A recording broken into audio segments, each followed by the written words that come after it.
Well, you you talk know. about fighting the battle overseas. Hmm. When I joined the Army, it was shortly after the first Gulf War. Hmm. And, I figured that at some point during my career, I'd probably have to go overseas. But I never imagined that I would have to fight for my country in our own country.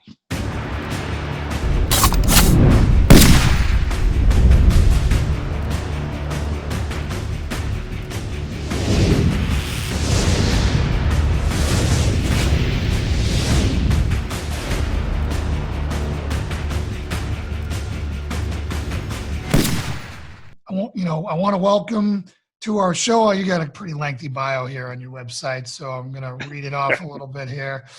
Um, Jay Allen, who's running for Congress in the first district in Maine here.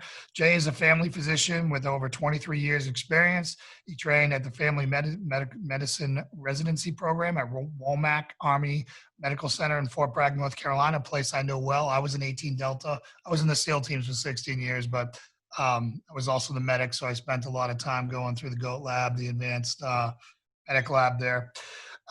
He spent the next 20 years serving soldiers, sailors, airmen, Marines, and their families. He now serves the people of Lincoln and Knox counties, where his patients include fishermen, farmers, small business owners, and retirees. Lots and lots of retirees. Jay has never run for government office before, but he is not new to leadership. In the Army, he served as a clinic commander and served twice as a deputy commander for clinical services, equivalent to the hospital's chief of staff. As a medical student, he served as a student member of the Education Commission of the American Academy of Family Physicians, and then as the chair of the AAFP National Congress of Student Members. During residency, he served as an Army representative to the Residence Physicians section of the American Medical Association. He has also held numerous leadership positions at the local and state regional levels of his church. Is there anything else you want to add to that? I understand you have quite a story of your service that I'd love to hear. Being a veteran myself, I love hearing what compelled people to serve and what compels you to continue to serve. Well, you didn't mention my 6 kids. Oh, well, that's quite an achievement. You've got 6 of them. What are their ages? The oldest is 35. The youngest is 21. We have 5 grandkids too. Okay, so you're an empty nester? No, the youngest is still with us. Okay. Is he up to school, or is he, doing a trade? What is he up to? He had a part-time job working across the street from us at one of the cafes here. Other than that, he's just sitting at home and doing stuff on the computer. Yeah, I hear you. So you got a long career. What compelled you to get into the military? Well, it was financial. I mean, that's really the only reason I got in the military. What year did you go in? I joined the Army in 1990 as a reserve officer. Okay. That's to pay for medical school. Okay. And so I went to MIT undergrad, Carnegie Mellon for graduate work, and then took a couple years off, and then went to medical school. Got it. At the end of medical or undergraduate and graduate, I owed about $17,000 in student loans. At the end of the first year of medical school, it was up to $45,000. Yeah. So things were going backwards. Yeah. So I said, I need help. And my uncle, Sam, said that he would help me. Just a minor obligation afterwards. Well, I'm glad to see you didn't do the minimum. You actually stuck around a while and probably did an awful lot of good for a lot of guys. Well, you know what happened. I was going to do the minimum. I was going to do my 3 years and get out. But my first assignment after residency was Schofield Barracks, Hawaii. Oh, wow. Then they sent me to Germany for 3 years. Stuttgart or where? Würzburg. Okay. Then I went to Shape, Belgium, then Grafenwehr, Germany. So 6 years straight in Germany and Europe. Right. Rough duty right there. Yeah, real. At that point, I was past 11 years, and I said, well, I could probably stick it out till the end. Then they sent me to Fort Drum. Oh boy. I actually asked for that because I went to high school about 20 minutes from Drum. Oh, did you? But that was really like going home. So. And then, I went in myself. I went in 1992. Yeah. And for me, it was, the economy had gone into recession. I was in the Teamsters Union at the time. Everyone was laid off. Nothing good was happening. And I was rapidly regressing into becoming a person I didn't want to be. So I decided to kind of turn my life around, get out of my old neighborhood so I didn't become like everyone else that was there who was heading in the wrong direction. And joined the military, did 16 years, actually 15 years, 10 months. I had to get an early out to join. I had an age restriction I had to overcome to join the Boston Police Department. I had to be hired by my 37th birthday. And so went all the way up to the chief of naval operations because, they don't want anyone just to get out. But I had done served my country great for basically 16 years and then lost my little brother to heroin during one of my that's too bad. my last deployments, and decided that I was tired of doing stuff for people in third world countries. I wanted to come home and fight the battle at home. So I joined the war on drugs with Boston Police Department, made it on the SWAT team, and did that for a bit. So, well, you talk about fighting the battle overseas. When I joined the Army, it was shortly after the first Gulf War. And, I figured that at some point during my career, I'd probably have to go overseas. But I never imagined that I would have to fight for my country in our own country. Yeah. Just really, that took me by surprise. Yeah. And when you take that oath that says all enemies, foreign and domestic, I concentrated on foreign, but now I'm realizing that we really do have domestic enemies. Yeah, that's the part that I've decided to focus on, for the last few years, right? And, what I see going on in America breaks my heart. I never know. Now, I'm a conservative now. I wasn't very political when I was 20. All I cared about was girls at that point. But I did grow up patriotic. I was raised in, Boston, Massachusetts, and Quincy, Massachusetts, which is named after John Quincy Adams. Yeah. And one of the benefits of growing up in those towns is, secularism hadn't infiltrated the schools to the extent that they were teaching us that the forefathers were, slave owners and evil people. They were heroes, right? So getting to learn, so from a very young age, singing "My Country 'Tis of Thee," Pledge of Allegiance, all the patriotic songs, and going and getting to see the USS Constitution and Bunker Hill, Fort Independence, the Freedom Trail, all those different things was such a part of me that I was an atheist at the time. So when I wanted to turn myself around, I didn't turn to God. I figured I'd serve my country because I love my country, and I wanted to do that to kind of redeem myself. And now to see, what kids think of us, it just really breaks my heart, and I just can't believe we got here, I just can't believe. And what I'm glad to see is, what I think our forefathers really designed our system to be, is to see citizens going into government and not staying there, but going there and serving their constituency, and then going back. Yeah, going back home. Right, and not becoming a part of the problem, right? Yeah. So what made you leave, what makes you, what was the final straw for you that where you were like, what, I'm comfortable, I'm a doctor right now, I'm retired from the military, I got a good gig, I need to do something. What was it that compelled you to get involved? So it was the second Democrat debate last August, so August of 2019. Mm-hmm. I was sitting there watching them promise to give away all this quote unquote free stuff. Right. And I kept saying to myself, that stuff's not free. And they talked about taxing the rich. And I said, well, you're going to have to tax the rich, the middle class, and the working class in order to pay for all that stuff. And you still probably won't have enough. And it's not just the financial cost, it's the cost to individual liberties. And I said, somebody needs to stop these people. Yeah. And I looked around the room, and it was me and my wife, and she wasn't standing up. Well, it's what's crazy is I've recently relocated to Maine. Um, we moved here in May. My wife was born and raised in Freeport. We met in Charlottesville, Virginia, or just north of Charlottesville, Virginia. And I also want to talk to you about COVID and some other things too. And I think this all kind of wraps into this. And I think having a doctor's opinion on a lot of different things and how our government is handling this.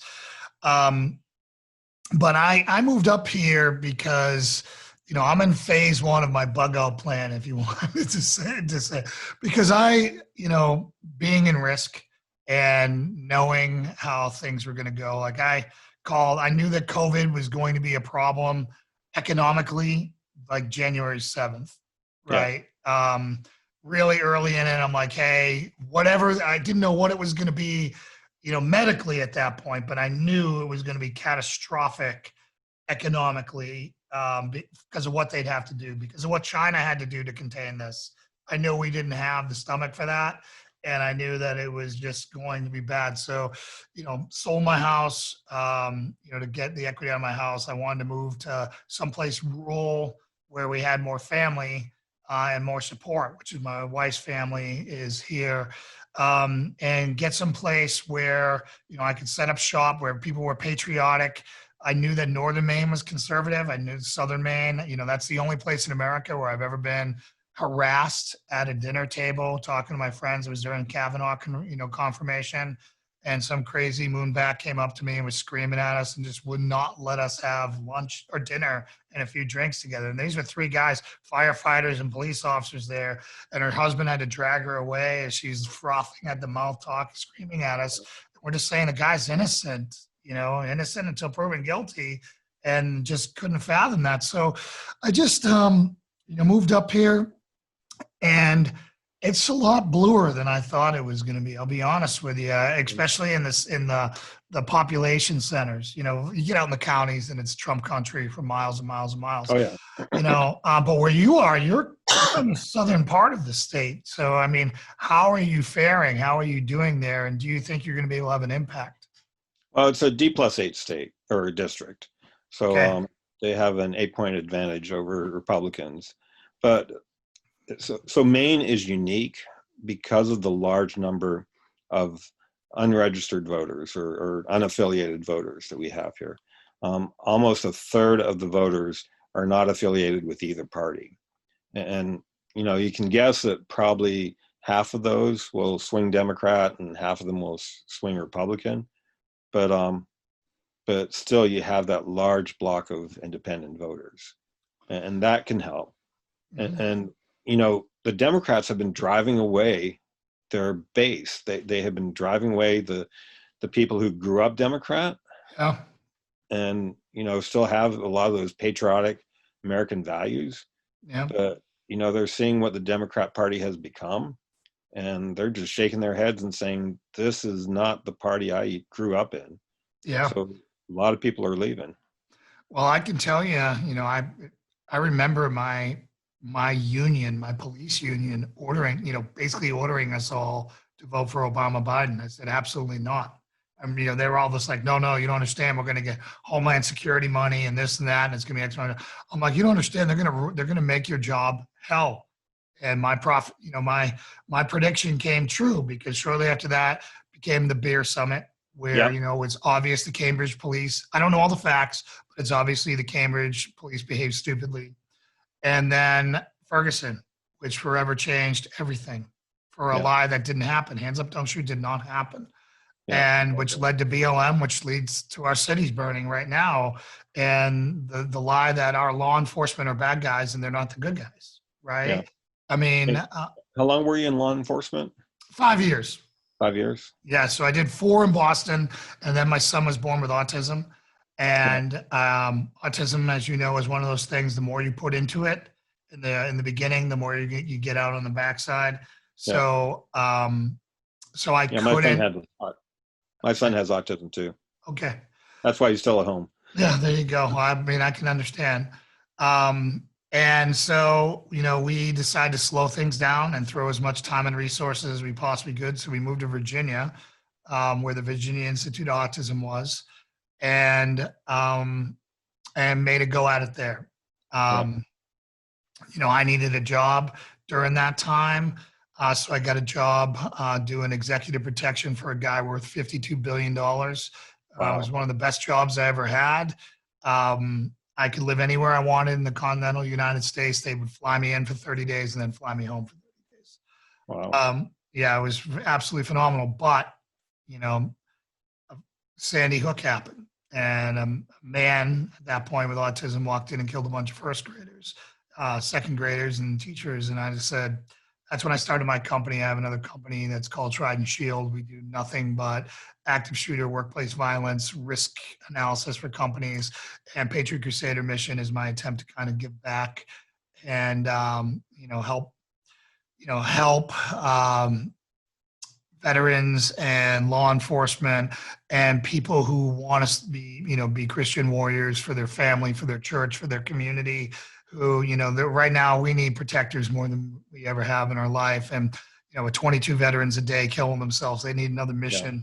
They need to plug back in, and they need to serve, just like you felt the need to serve, right? And when they lose that focus and they feel like everyone's done with them, that's what they tend to do. And so that was, and then police officers, they're the most persecuted people on the planet right now. I know. Nothing they shouldn't be. They shouldn't be. No, there's nothing easier than kicking a cop. So everyone does right now. Every editorial, everything is all about, demonizing the police and destabilizing our system. So as far as, issues that matter in Maine, one of the things that when I came here, I wasn't very well read on Maine. I just knew it was the closest I could get to Alaska on the East Coast. Right. I wanted to pull my wife to Caribou because I don't like heat. And every time I looked at the map, Caribou is the coldest place on the East Coast. Yeah. And I was trying to talk. She's like, there's nothing up there. And I'm like, that sounds perfect. I want to build my compound. Life will be great up there. Yeah. But when I came to Maine, I was a little, I always heard how pretty Maine was, right? Yeah. And all that stuff. And then I saw the poverty of Maine, right? Yep. And I drove around and I saw houses that literally looked like wind could blow them over. Rural Maine is poor. It's really poor. Yeah, down here on the coast, we have a dichotomy. So you can drive down the peninsula and see these $1 million homes, and then you drive a mile or two off the beach, and you have these really poor homes, and it's really striking, especially down here. Yeah, it was just something that I did not realize, and it was a different kind of poverty. I'm used to seeing projects and inner city poverty, and I was devastated because it reminded me of the third world. It reminded me of the stick houses I saw in countries that, in Southeast Asia. I did some time there, or in Colombia, in South America, where I just saw these shacks and shanties, and I'm like, oh my God. It was just very striking to me that a state like this had such massive poverty. And then I was really surprised from the infrastructure side that Maine doesn't even have its own power grid. It leaches off of Massachusetts. Yep. And I'm like, is this state going to start taking stuff serious? Because if things continue to go bad and, we can talk about COVID and the effect on the economy, what I think is really going to happen with home prices. I think we've got some tough times ahead of us. I agree. You sit here and you look at, we basically floated this whole year, right? Yeah. Floated it. We all ran on borrowed money. My small business took out a emergency EIN loan or whatever the heck they're called, from the Small Business Administration. And everyone's been kind of just floating stuff. Well, that bill comes due right after the election by design, obviously, right? No one wants to handle it now. Yeah. And I'm afraid that particularly, our poor Mainer friends here in Maine in particular is the housing market, I think, which is in a boom right now, is going to be decimated. Because when 50 million people lose their job, and I understand they're being hired back, and depending on who wins this election and how quick that recovery is, a lot of those jobs are not coming back. for a No, they're while. not. Yeah, they're not. And if you're going to foreclose on your home, are you going to foreclose on the home where you work and play, you work and do everything, or your second and third home, your camp, your whatever, which is what Maine is for most of the South, the Northeast, right? From New Hampshire, Maine, not Maine, Massachusetts, Connecticut, they all come up here. I mean, I was reading a news study, and this could change politics forever here, is that we have more New Yorkers fleeing here than anywhere else, and I hope they're Republican New Yorkers. They're not. Now that's terrifying. Then I may be relocating to South Carolina soon. Yeah. We've been looking at North Dakota and Wyoming. Have you really? Really? Yeah. Wyoming. I've always wondered about Wyoming. I know a lot of guys out there. They love it. It's beautiful. But the population's so small, I felt like it was so easily swayed that, again, I moved up here because I had hoped that, as the cities that were going to burn, which as we're seeing now, we're seeing basically white flight out of cities, or anybody with any means being able to get out of cities, and then of who's stuck there and all of it, the poorest and the most vulnerable people. But this is what happens when Democrats run a city or a state for generations. And as we compare, I saw a great term. I saw Trump being interviewed by Mark Levin. Yeah. And Mark Levin called them regressives. And I thought that was a great term. And, Trump called it up because they cause everything to go backwards, right? I mean, they do. So where you are, how bad is Portland? Like, I haven't been, I got here, we sold our home in Virginia, drove all through the night because we couldn't stay in any hotels because of COVID. We had our big U-Hauls and trailers and everything coming up here. And I have yet to leave really Bangor to go anywhere.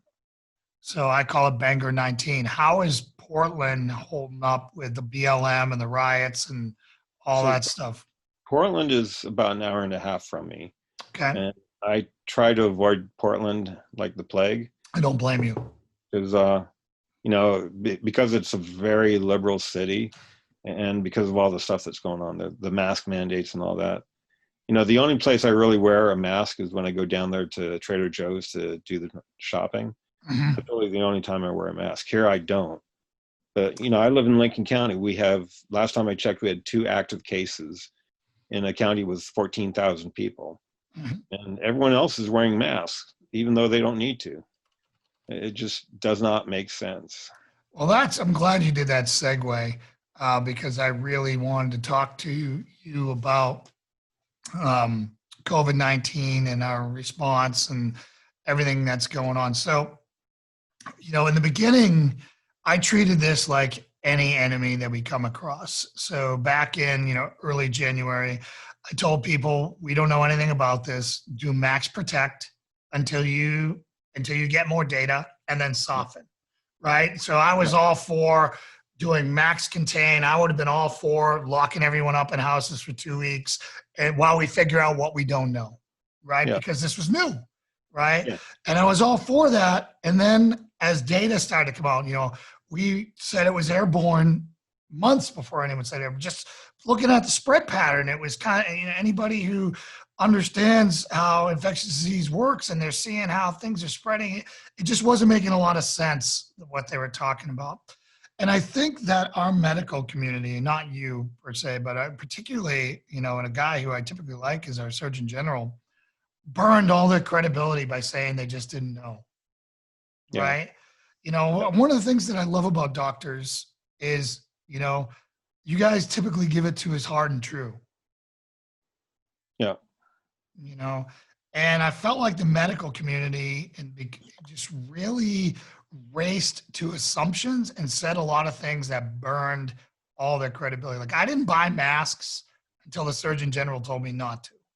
Right. And I bought N95 respirators because I didn't know what was going on or what was happening. But I recognized what that was. That was, hey, there's going to be a shortage. Our medical staff need these, blah, blah, blah, blah. They're acting like it takes a rocket scientist to put on a mask. And then, now, you were talking about masks where people are just wearing stockings on their faces or knit sweaters or whatever. And it's like, it's so pointless. It's like a pink Lucky Charm, like rabbit's foot that you put on your face. And Yeah. I'm willing to wear a pink Lucky Charm on my face, if that's what it takes for everything to be open, right? I'll wear a unicorn horn on my head if I can get the economy back doing it, but I won't do it if we're not going to. Yeah. So what's your take on how the medical community handled this and, contradicting themselves every other week and all that stuff? So the biggest failure I see of Maine CDC is risk communication. They have failed big time. They have, a lot of their recommendations suggest that the virus is more widespread and more dangerous than it actually is. Mm-hmm. They needed to moderate those recommendations for a more realistic threat of what was out there. And the best way to show this example is when I'm practicing, occasionally I'll see a patient come in to my office and they'll say, well, this is something we need to send you to the emergency room to be evaluated. And at the time I was making these recommendations, the hospital I referred to, which is in Knox County, had 0 active cases. They were doing screening of every single patient that came into that building. They were screening all of their staff on a daily basis before they could come into work. Mm-hmm. They had 0 active cases. And yet when I would say that they need to go to the emergency room, my patients, they would say, but COVID. I'm thinking, COVID's not an issue. Right. And go ahead. And they didn't communicate that lack of risk. They didn't give any indication that there really was nothing to be worried about. Well, I feel what happened there was we needed to do, it was shock and awe in a different way. Let's scare the bejesus of everyone, seize as much power, and then go from there, right?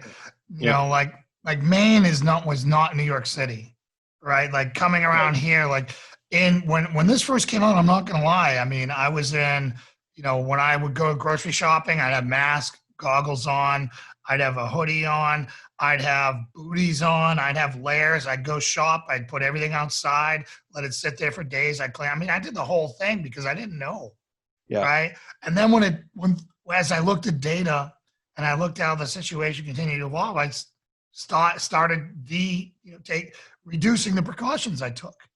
Yeah. And I don't feel like we've ever gone backwards really with this all that much. And I really feel like they ask us to suspend our common sense. For example, restaurants.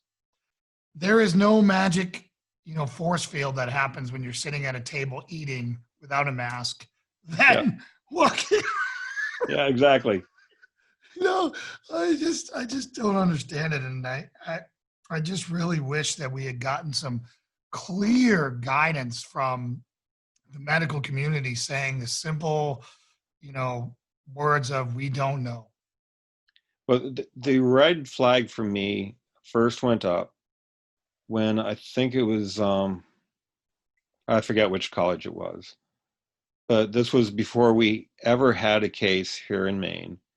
And the college sent every single student home and shut down before we even had one case. And I said, that's not right. That does not make sense. That is not a public health measure. That is something else. Yeah. If we had cases there at that college, then I'd say, yeah, well, that may be a little extreme, but, it makes sense. But shutting down before we even had a case, that told me that something was going on. And the cure for this is infinitely worse than the disease. I mean, obviously, and there's so much misinformation. So I am, I get upset at both camps, right? I get upset at the camps that minimize it like it's nothing. And then I get upset at the other camps that make it seem like it's the apocalypse and it's a zombie plague and we're all going to be, dead in a matter of days, right? Yeah. The truth is always somewhere in the middle, and it's shifting depending on risk factors and who you are and whatever, and how dense of an environment you live in. I mean, there's so many factors, right? Yeah, there are. Obviously, living in a megaplex, high-rise project in New York City with poor ventilation, where you already have tuberculosis and a million other different things. And, that is a much different issue than living on a farm with 150 acres. Right. Yeah. Right. Yeah, So, exactly. so I just think we just have to acknowledge the facts that as where they are. And, we have to do whatever we have to do to get the economy back open, because, I mean, my biggest fear is that, that this was basically the Chinese plan, or whether they released it on purpose or not, or whatever. I don't know. I have my own theories about that. But when we all started, when it started spreading through Europe, it started spreading through here. And now with an election year, and now with the Supreme Court down, and America starting to riot, and, an election that both sides are saying they're not going to accept, and all this stuff, I'm worried that we're going to lose the international trade currency. I'm worried that, that China's going to make a move to say we're more stable in the U.S. and we should use our currency instead of, and then game's over. It's checkmate for us, I'm afraid. So.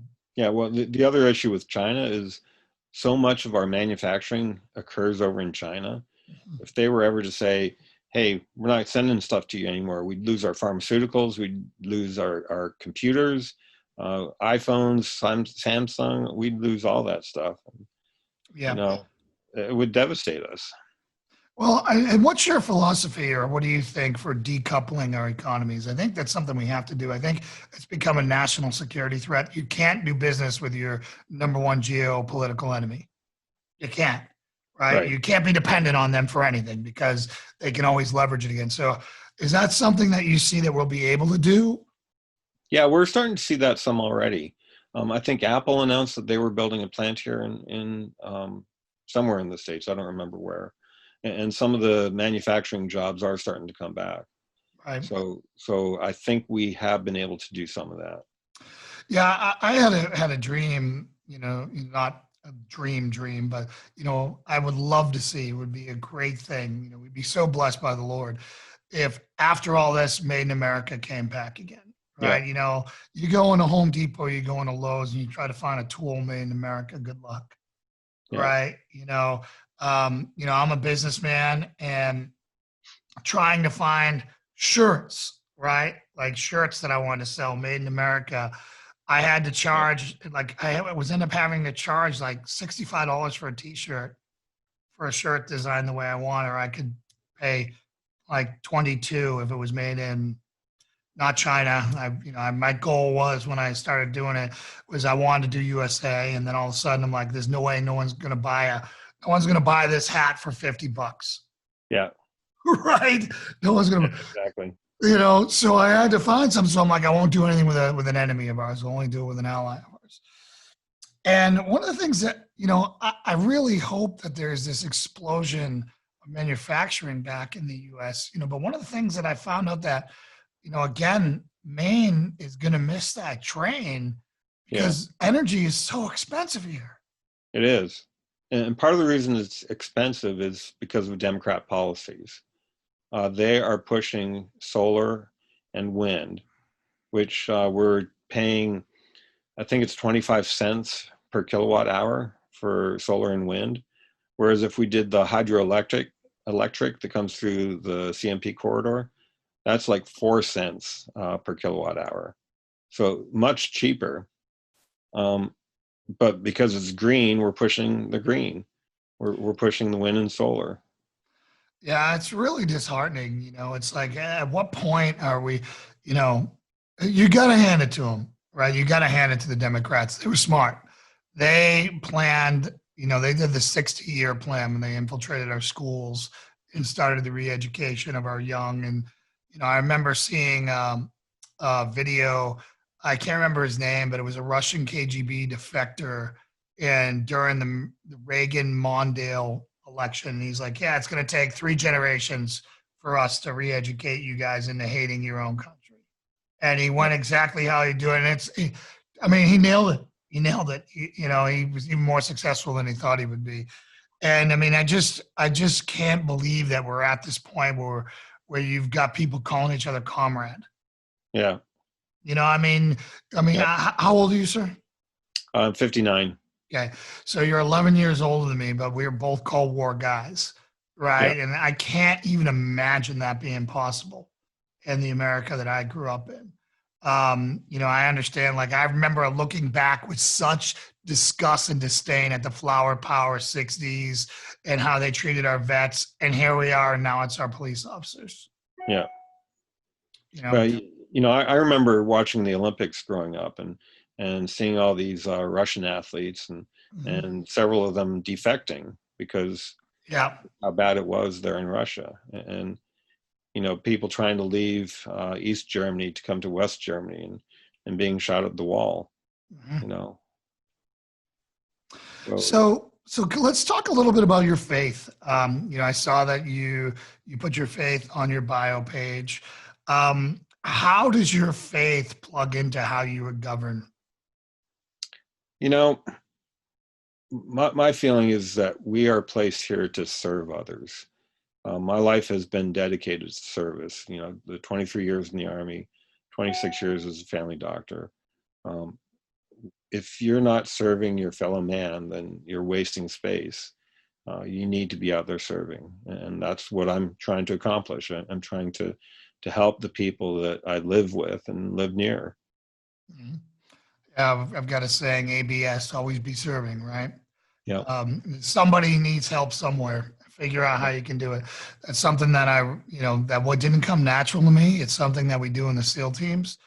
We don't call it always be serving, but it's something that when you get in there, you figure out pretty quick in that culture of if you're squared away, meaning you're where you're supposed to be, your gear is good, whatever, find someone else to help because somebody needs help right now.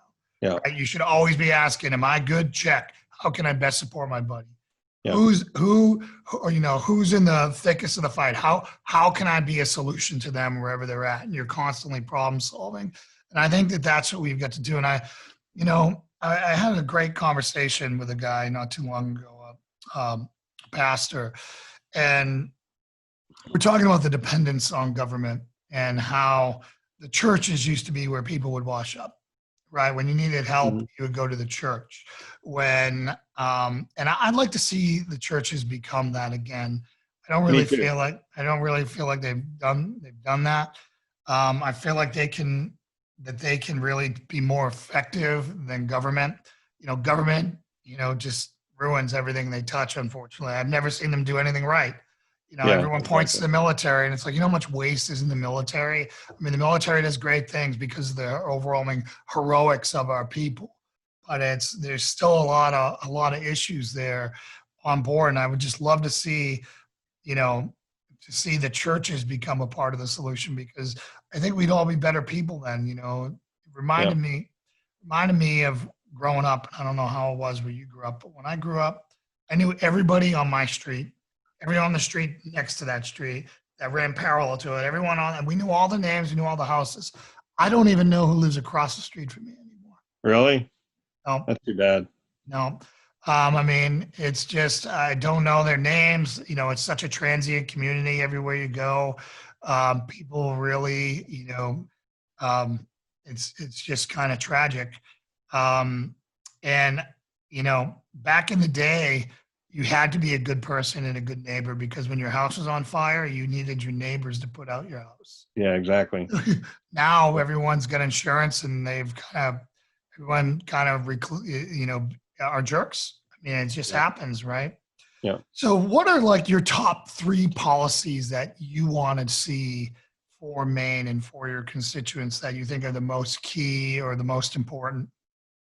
Well, one of the keys is healthcare reform.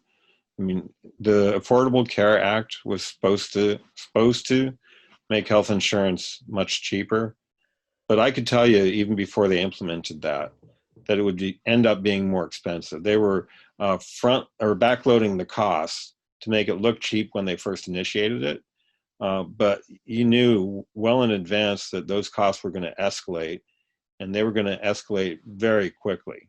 And that's someone, I could see that even before it got implemented. And now we're there. We're there where we have these huge deductibles, huge premiums. I mean, it's almost unaffordable, and Yeah, That's why Affordable Care Act is a misnomer. Yeah, it's basically, don't get here, pay this and don't get sick. Yeah. And, part of it comes back to what you were saying about how the government has taken over the function of the church.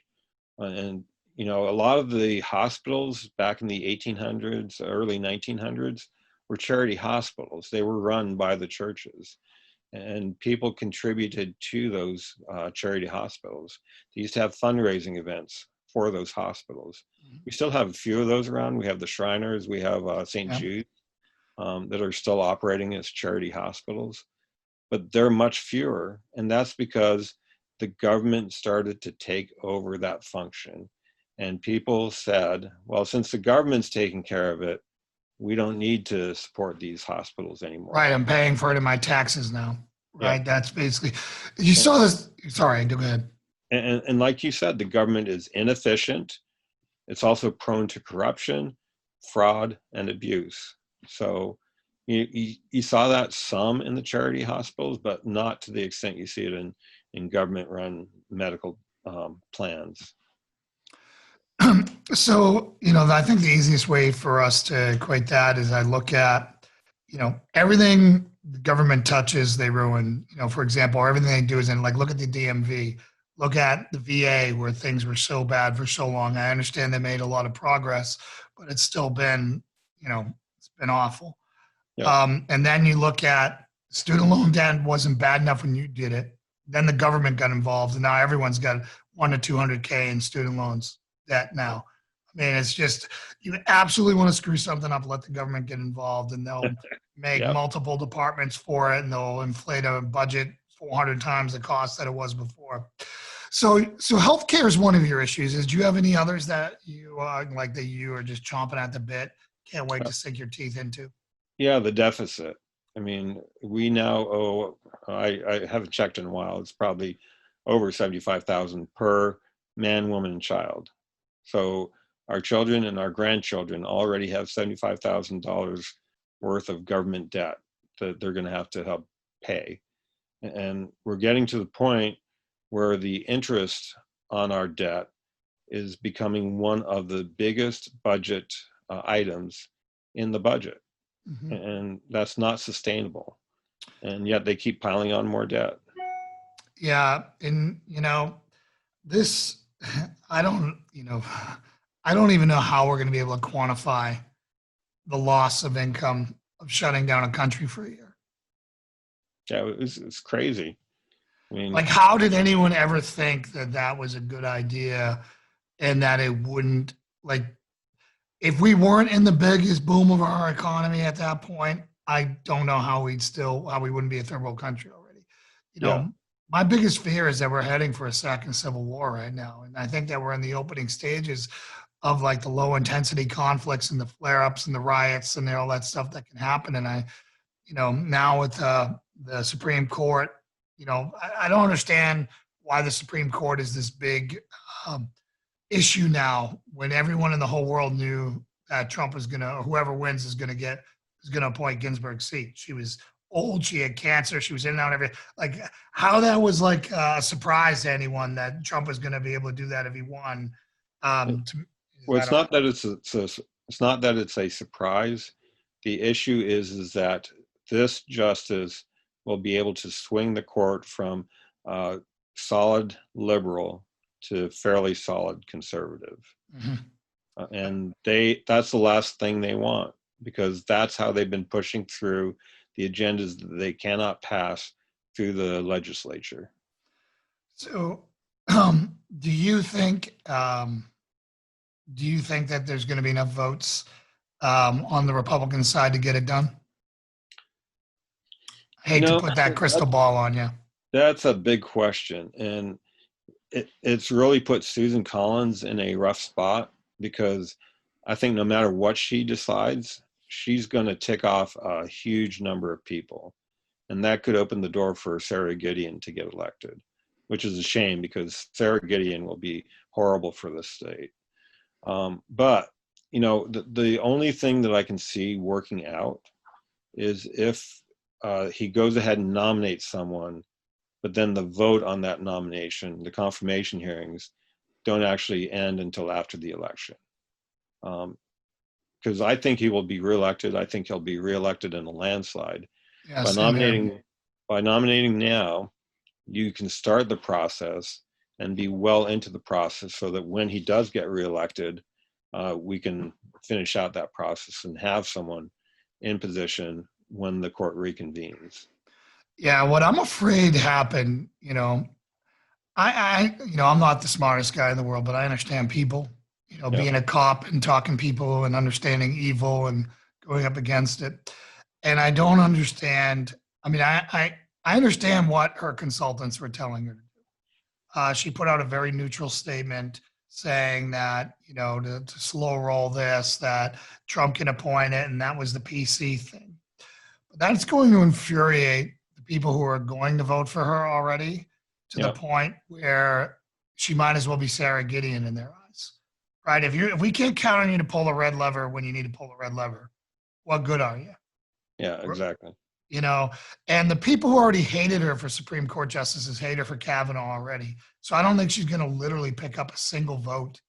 I don't think she by, will either.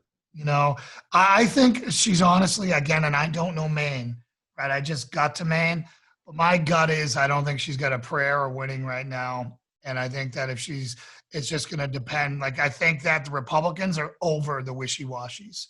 They're over the Murkowskis. They're over the Romneys. They're over, Susan Collins, who, from by all accounts, a lot of people have very nice things to say about her. But I really don't. I think that Trump has forced everyone in their corners, and either you're on a side or you're not. And anybody who's in the middle is going to get squashed. Yeah.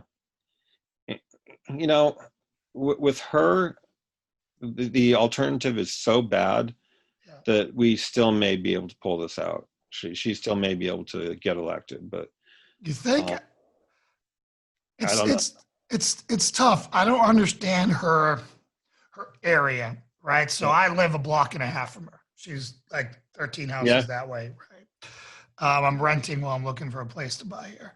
And I've only seen 2 Susan Collins signs here, and this is her neighborhood. Yeah.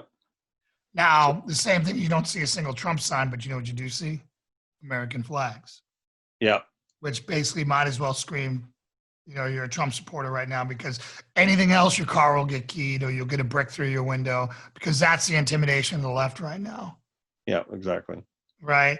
But the main thing is, I will, of course, when I go to vote as a new Mainer, I will pull the lever for her. But I can see a lot of people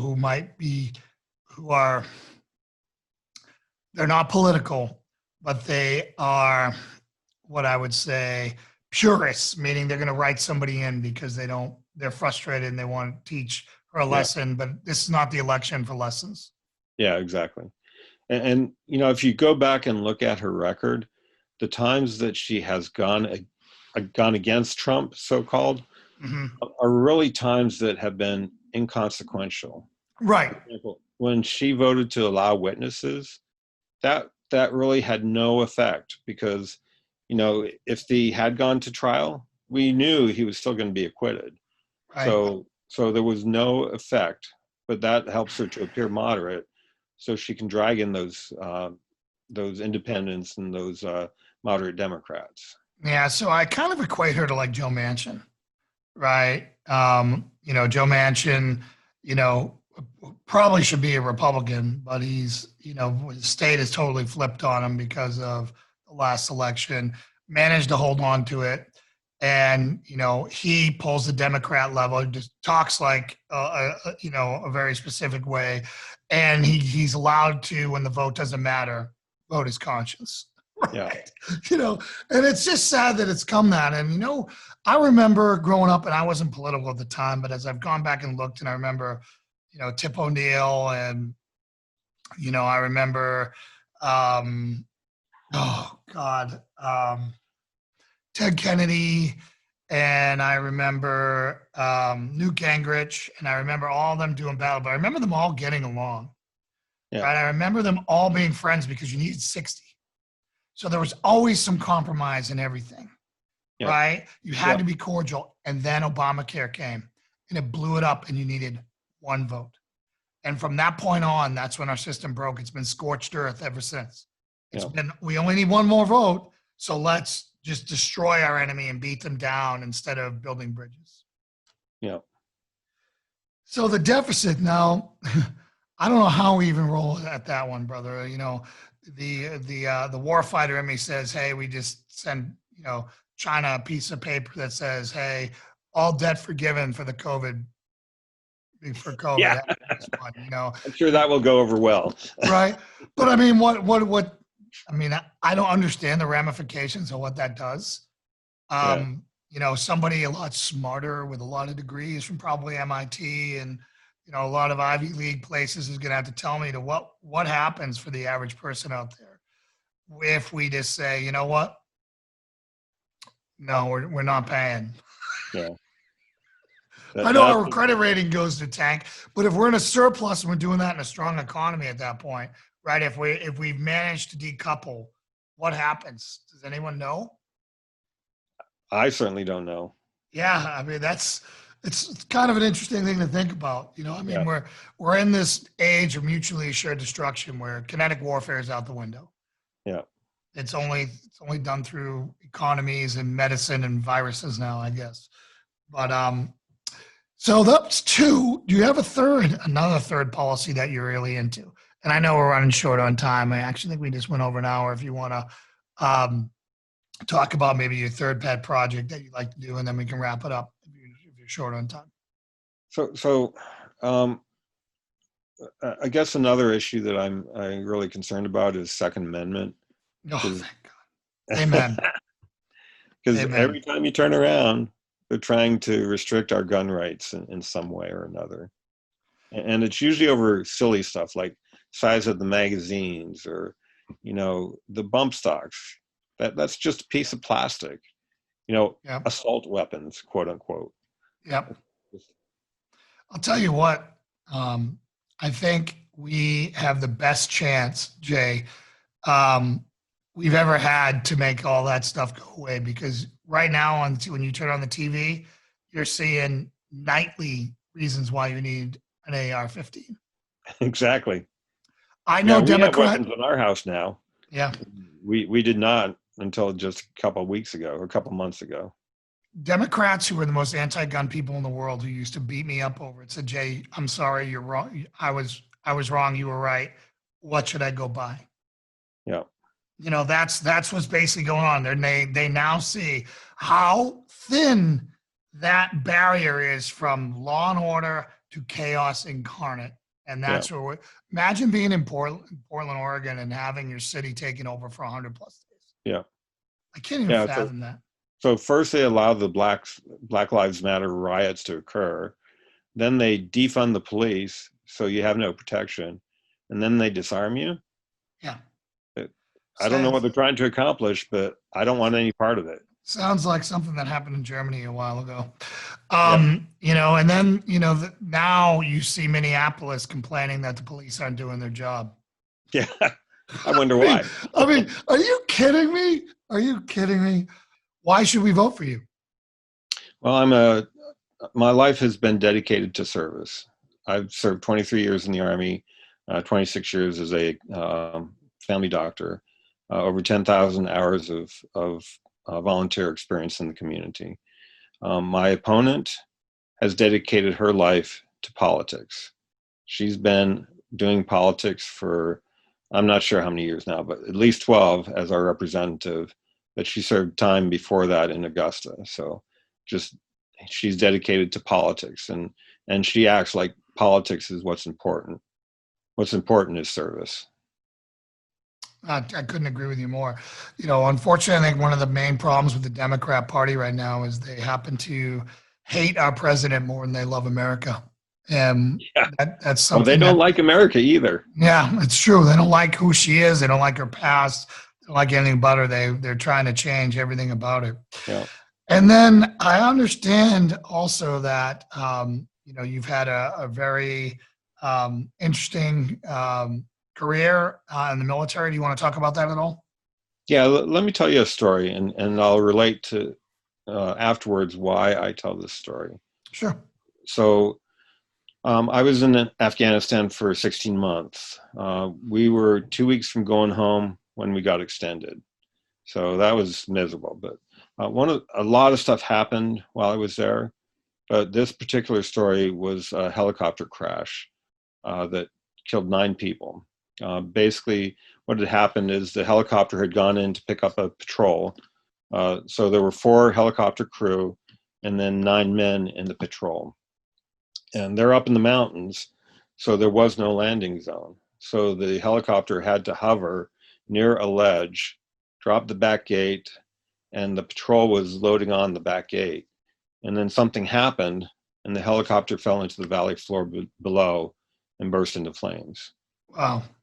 And, that happened while I was there. And I knew a lot about it because my battalion commander, who was the same rank as me, his best friend was the commander of that unit and died in that helicopter crash. So I knew a fair amount about that helicopter crash.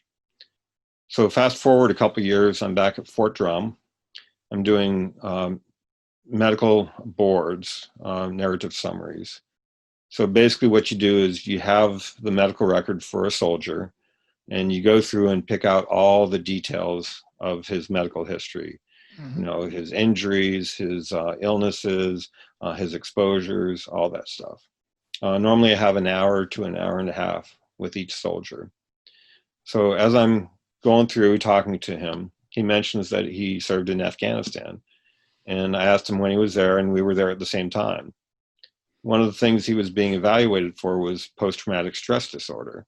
So in order to get an idea of what might have caused that, I asked him why he had it.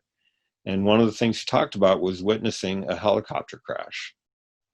And as he started talking about this helicopter crash, I knew which helicopter crash he was talking about. It was the one where these 9 people died. And what he told me next will stick with me the rest of my life. He said that they were there on the ledge.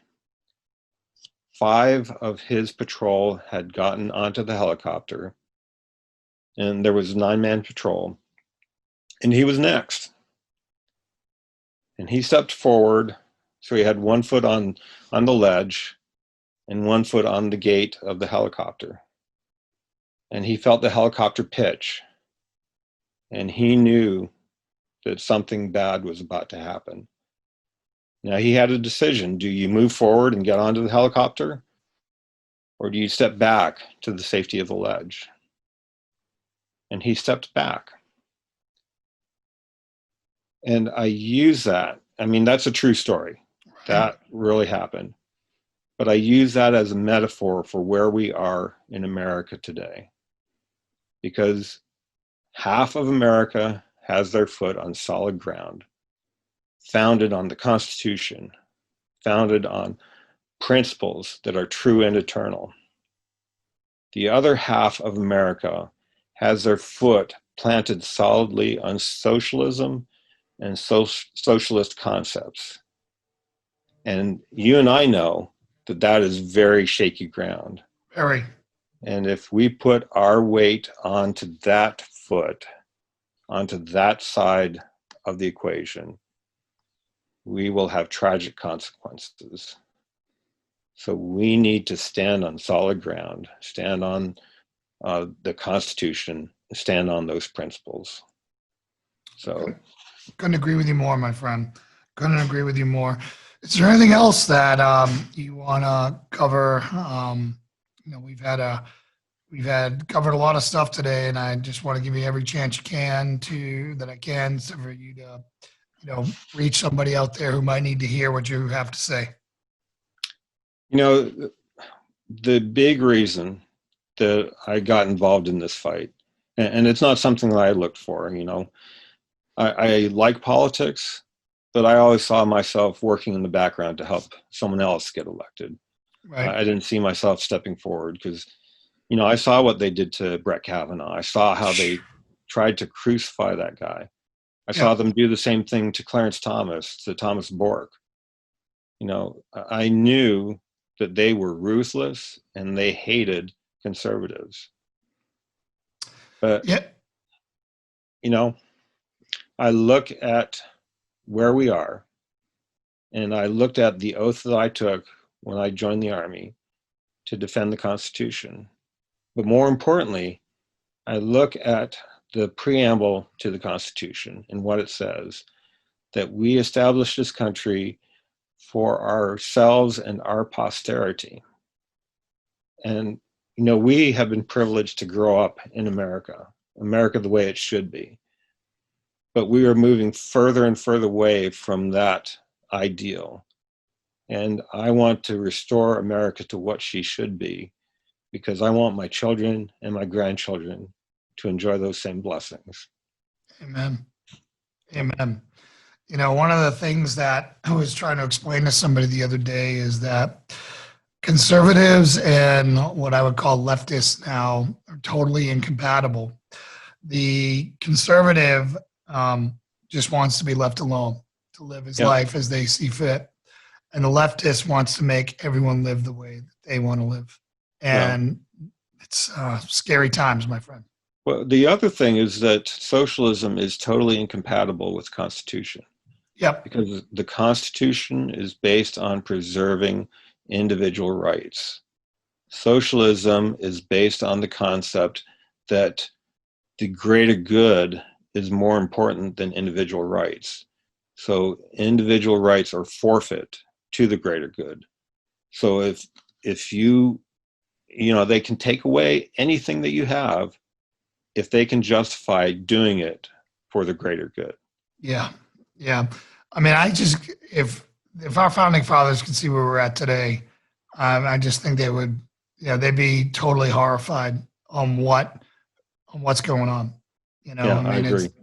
It's to the permanent politician, that we see, one of the things that is really, really just destroyed my faith in a lot of military leadership is the betrayal against the president by Admiral McRaven and Mattis and everything else, and the deep state that's come after him. Yep.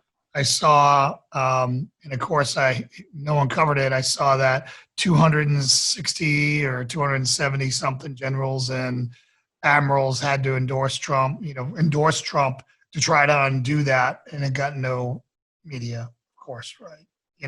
I talked about it. Oh, good for you. Good for you. But it's just disgusting. It's, and I don't understand, I don't understand why, when we're the most vulnerable we've ever been, right? As military men, as people who want our country to do well, on why they would divide us even more by doing what they did. It just breaks my heart. And it really opened my eyes to what really I think is the deep state that runs the Pentagon now. Yeah. That was an Obama legacy. And he was targeting generals that did not follow him blindly. Yep. And, elevating people who would follow him and do what he said. Just, you can see the political futures. Like, again, Mattis is old. I don't think it's going to be him. But McRaven is wanting to get in. He's a SEAL, but he's the guy who did the notorious "make your bed" speech, right? Yeah. There's a story, or not a story, a saying that goes on in the teams that if you're still telling Bud stories when you're after a career, then you really didn't do anything else. Yeah. If you're still talking about sugar cookies and getting wet and standing, it's like, come on, guys, like for real, and to me, I just don't trust him. I don't trust anybody who would stab, for all of them who demanded utmost loyalty from everyone around them, for them to then be hypocrites and turn around and stab the commander in chief. When we have cities burning, I will just never forgive him for it. Yeah. So well, I'll tell you what, Jay, it's been great talking to you. Yeah, you too. I wish you the best with your campaign. If you ever want to come back to us and talk to us on a hot button issue or anything, I would love to have you back here. God bless you and your family, your campaign. I hope that he blesses you with a victory to serve the people of Maine. Thank you. And amen. Have a great one, my friend. You too.